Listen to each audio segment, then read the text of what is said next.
I've,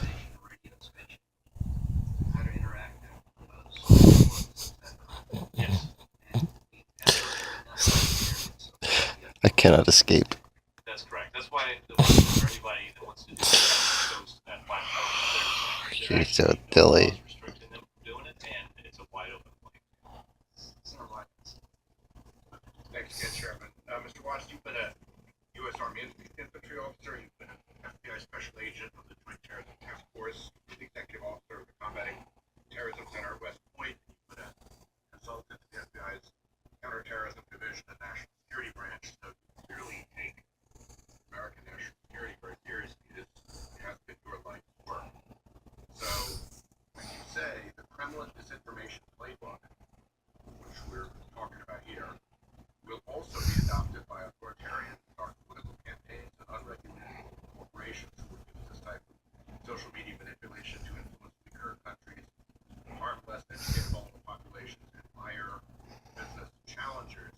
You're not talking about the Russian election manipulation operation getting worse and contained. You're talking about it as if it's a technology that other bad actors can adopt and have it metastasized entirely into new fields of simulation propaganda. Yes, correct. Everybody will duplicate this if they don't believe in the rule of law. If they want to destroy democracies from the inside out. Anyone with enough resources and time and effort, they put it against this. They can duplicate this. I can duplicate it if I choose. So if we don't stop it now, it's going to get exponentially worse. Yes, and I think the one thing that we should recognize is even in the U.S. political context, if we don't put some sort of regulation around it, if bodies like this don't decide how we want American politics to work, everybody will be incentivized to use the same system against their political opponents, and if you don't, you will lose.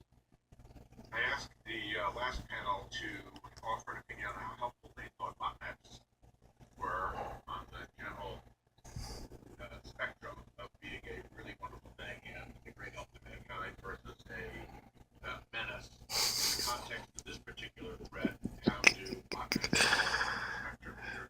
I can't imagine in any way how botnet, social bots, amplifying information are more benefit than harm. It empowers those with technological advantages.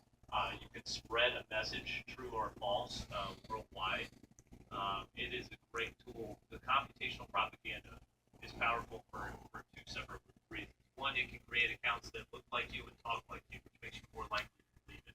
The other thing is it can replicate a message so many times. The more times you see it, the more likely you are to believe it. So you can actually create false worlds in social media. Sounds like both of those characteristics are fraud characteristics. Yeah, not could be. showing up who you are, pretending you're bigger or more than you are. Yeah, you could employ the same system even for spear phishing campaigns. The financial space to hack into accounts. And you can put out, false information or spear phishing in a very dramatic way for any cause. How about shell corporations? You're such a good kitty, huh? You're such a good kitty, huh? You're such a good kitty, huh? Yes, Oh, that I'm good actually kitty, huh? surprised that the Russians made the mistake of buying ads directly through the Internet Research Agency. I would have thought they would use a cutout or rent it more. I would use some sort of intermediary. That's a more sophisticated intelligence approach. One the Kremlin made a mistake. So, by the way, greatly eventuality. What's the matter? You having trouble getting your teeth on me? You having trouble getting your teeth on me? Why can't you bite me, huh? Why can't you bite me? Ha ha ha ha ha ha ha. There you go. I'll let you bite me. Get a good bite. Say thanks, everybody. Like and subscribe.